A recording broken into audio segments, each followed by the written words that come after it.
You bored? Good. Come hang out with me.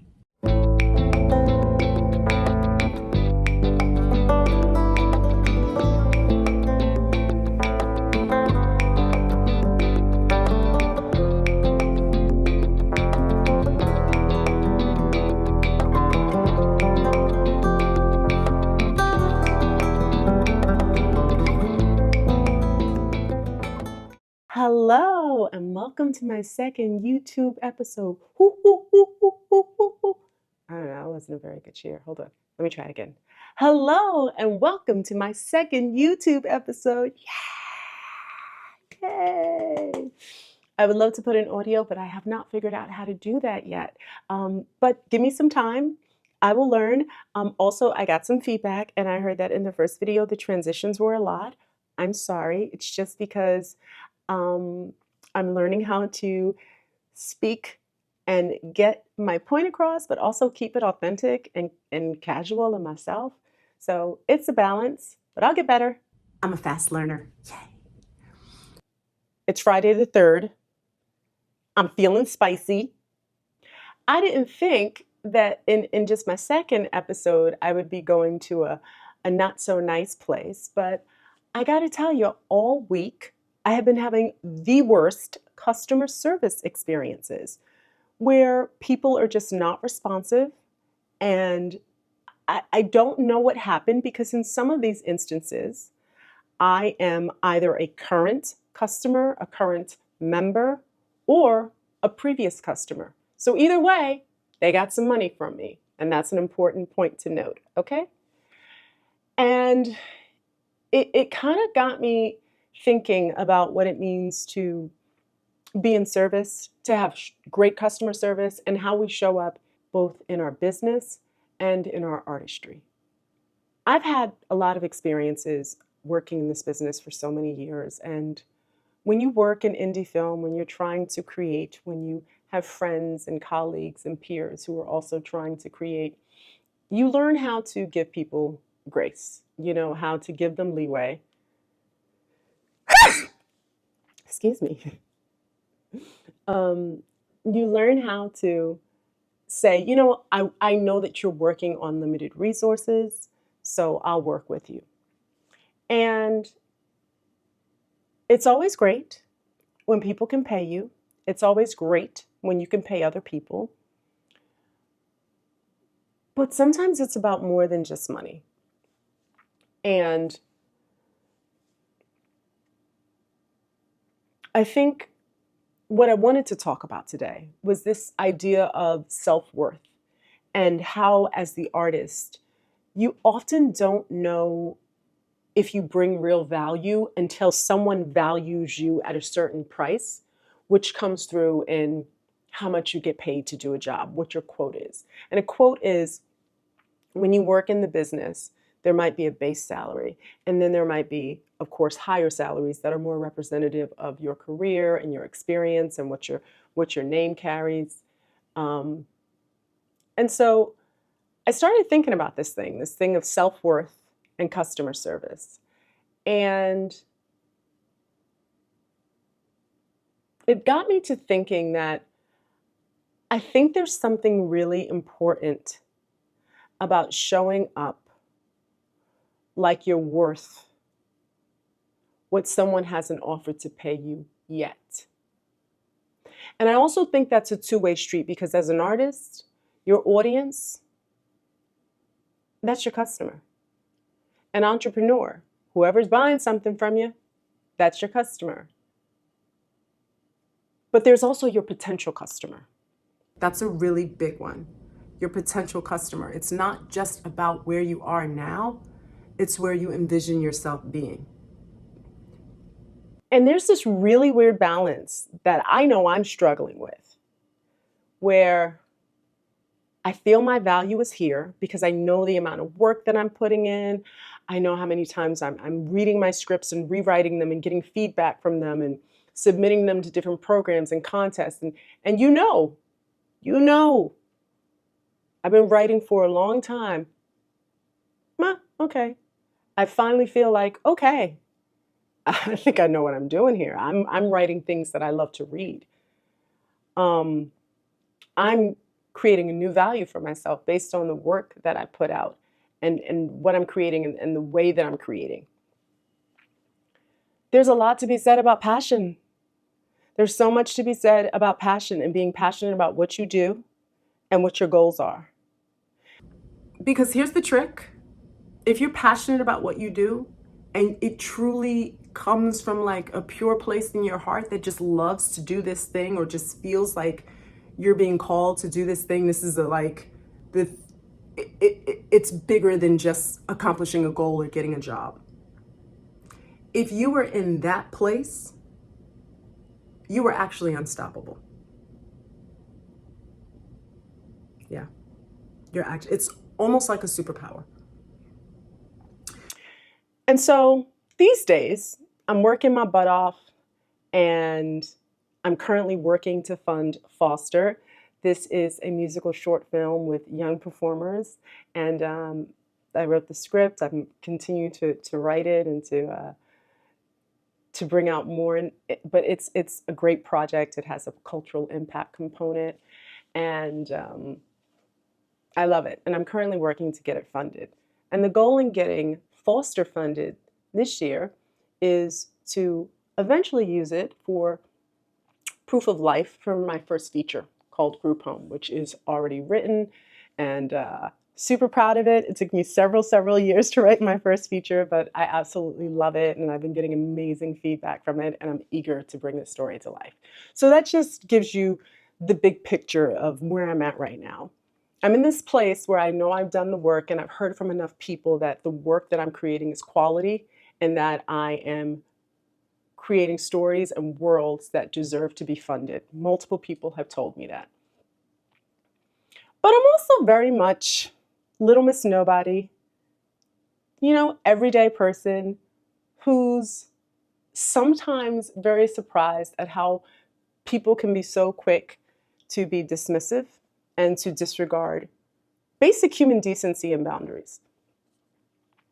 I'm currently in a debate with an organization that I have been in contact with since 2021, saying, remove me from your distribution list.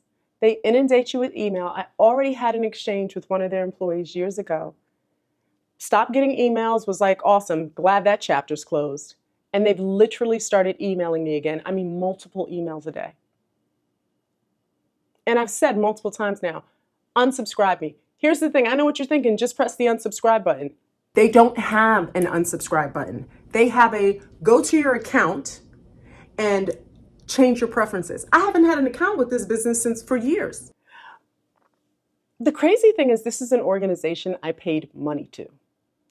And I don't know what's happened, but it's like there's this fissure, there's break in you giving your money, expecting an exchange for a service, and then that ends. And instead of them cutting the cord, they're still emailing you like you're a customer. And even when you're nice about it, nothing. And so when you're working really hard to become the best version of yourself, and you have these things that happen that make you want to hurt someone. And you know how I fake threaten you guys about like, don't leave my channel because I would be really sad and like, I'll come find you. I joke like that. I'm not going to do anything to you. But these people, I want to do something to. I want to do something to them. Because here's the thing, like at what point are my boundaries respected? I don't expect to pay you in guava fruit. Like, no, I'm going to get the service from you. I'm going to pay you in dollars through my credit card company, probably, and then I'm going to get the service. So I upheld my end of the bargain. Why is everyone having such a hard time upholding theirs?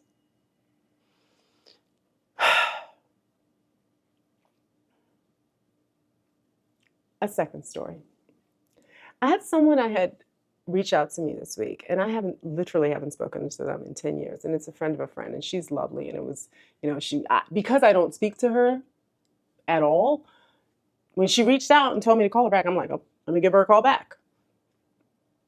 And the long and short of it is that there was this role that she was interested in having me, look at. And I knew who the writer director was, who was a first time director. And it sounded like there were some different things, dynamics going on. And here's what you got to know. When you work in indie film, it's limited resources. And so you're not going to be treated the way you would, let's say, if you worked on a CBS primetime show. There's a lot of money being backed into that. And people are going to treat you a certain way. You also, as a member of your union, if you're SAG-AFTRA like myself, they have certain guidelines. And so you're actually treated pretty nicely once you get the job. And I knew that if I worked on this job, there was a very real chance that a lot could go wrong because they had just lost the location. And I asked her who the director was, and she didn't seem to know who that person was, even though she had had interactions. It didn't seem like she wasn't endorsing him or her. And I said, listen, this is, I don't know if this is going to be right for me, but if it is, because she says, they want to look at you and they want you to read for the role. And read for the role basically means you audition. You put it on tape, you submit it. Now, what you have to know is in most auditions, I have representation, I have agents, and someone would send the project to my agent and say, hey, we'd like to consider, they'd like to consider me for this part. And, these are the shoot dates. This is the budget. But because I knew this person, she just picked up the phone and called me. So she said, they want you to go on tape for this role. And I said, oh, yeah, I'm not actually interested in going on tape. If they need somebody, I can try to be available. And I know that's tough, but hey, and maybe that sounds obnoxious, but I'm okay with that, and I'm going to tell you why. So my friend was a little taken aback, but she said, "Oh, okay, I'll relay the message."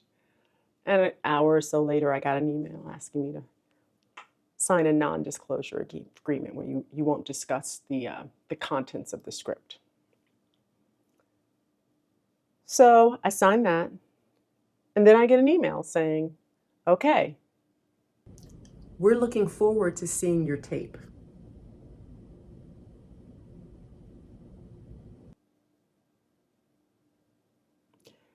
And I'm thinking, pretty sure that old girl told you I'm not auditioning for this. And I read the email and I said, and I moved on with my life. And it brought me to another incident I had this week where somebody randomly out of the blue emailed me telling me they were going to give me a discount on their services and comparing it to a service that I had another crappy service experience within the industry. When I changed emails in my account, it somehow froze it out. And whenever I tried to reset it, it didn't work. And I reached out to them, non-responsive, multiple times. Oh, we're going to asking for things I wouldn't have, but I give them everything they need to fix it, and it doesn't get fixed. And so I start to wonder why I'm being put in these situations. I start to get really frustrated. I start to feel like I'm just being disregarded. And I'm like, this is so weird because when I deal with people, I always respond to emails. I will always let you know if things are going to go further, if they're going to happen, if we're kind of at a standstill, what I'm waiting for, what the issue is. And it's really made me realize the importance of being your best self and bringing your best self no matter what. Now, public service announcement. Bringing your best self doesn't always mean that you just lie down and take it. Because while I aspire to be like somebody like Michelle Obama and take the high road, sometimes people only understand when their head is in the dirt on the low road. I don't know. I'm clearly stressed out. This was a little rant. And you know what? It's a clear sign that I probably need to go work out because, like I said, health is wealth.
Okay. So, I didn't just go work out, but I did go walk around and stretch and do some like just a little just meditation because I felt like my energy was totally in a negative space.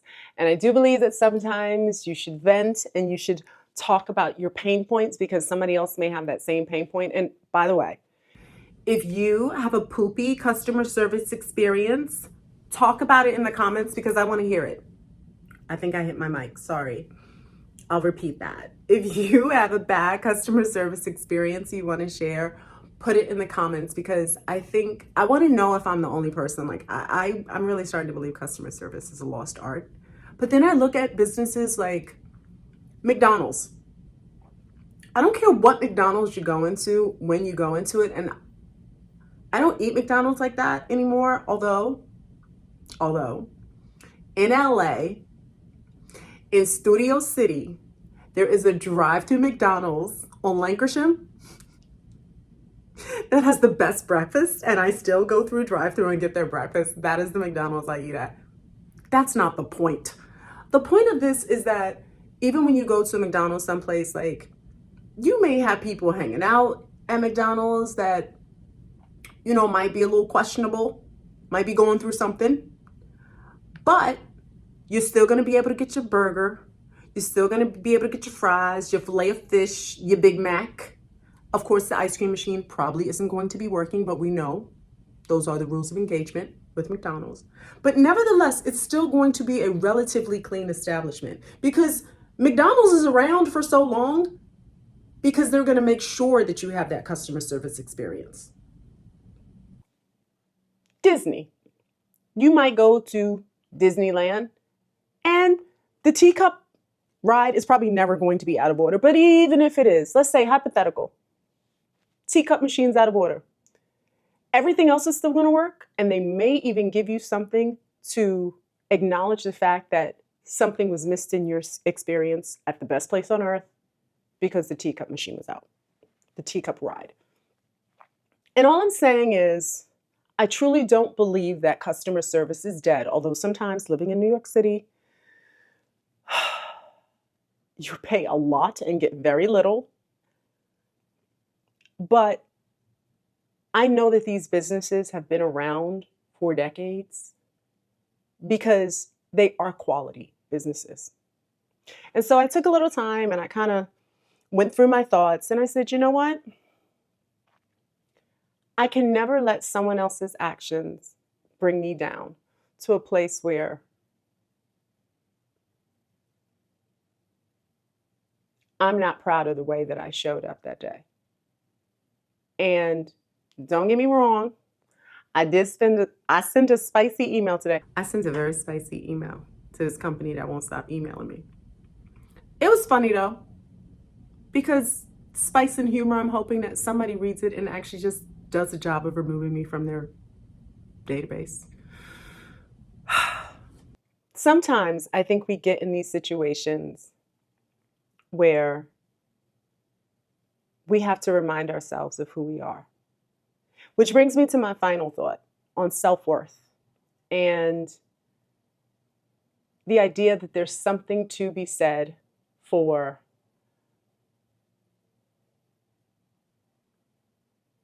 evaluating how far you've come and what you've accomplished.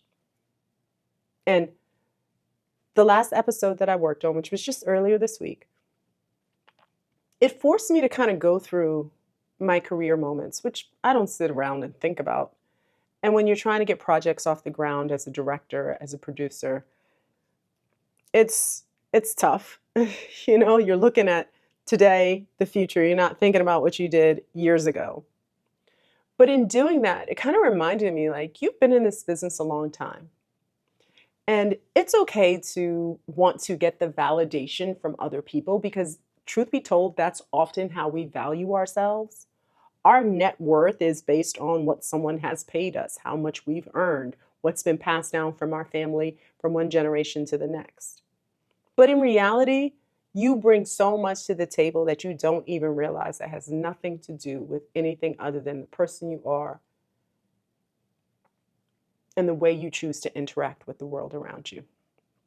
And so I said all that to say, I'm okay with every once in a while having a spicy day and having to write to someone and say some things that I wouldn't say to most people on any other day. I didn't disrespect anyone. You want to know what I said?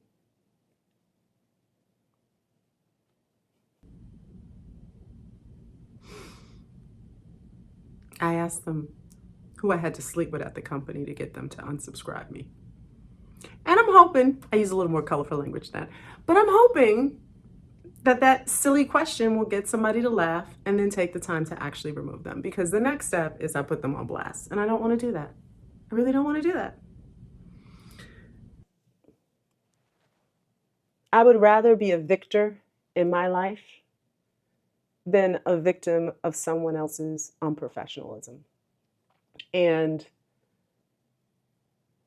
maybe it is about choosing the high road, or maybe it's just about doing what you have to do to feel okay.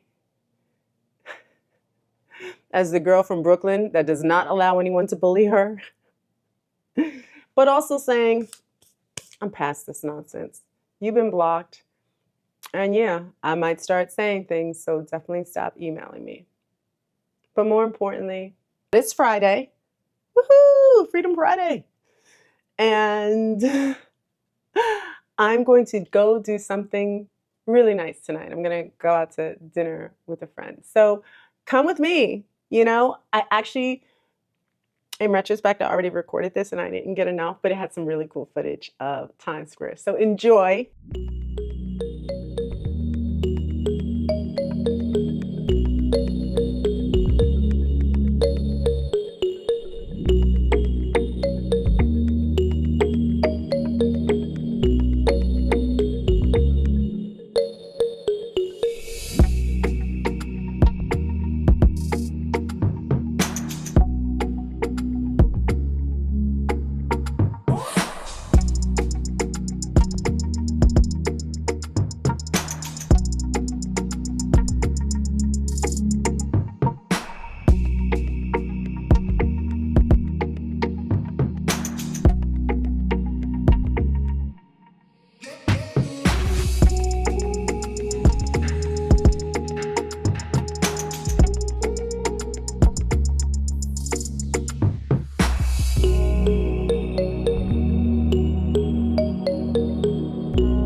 These are my uglies.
Thank you for watching again.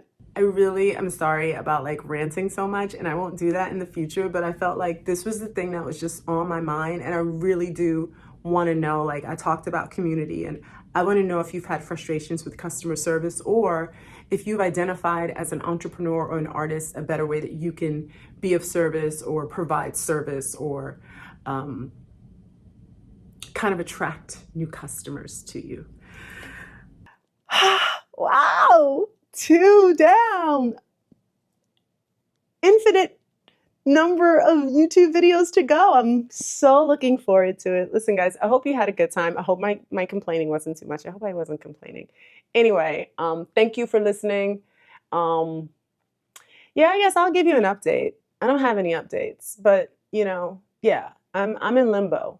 But that's okay because I got you and we're here and we're doing a YouTube video. Hey, we're here, but we're leaving now and I gotta say bye. Thank you. See you guys. I'll talk to you. I'll be in a better mood next time. I won't be so spicy next time. I promise. I promise I will not be spicy next time. Scout's honor.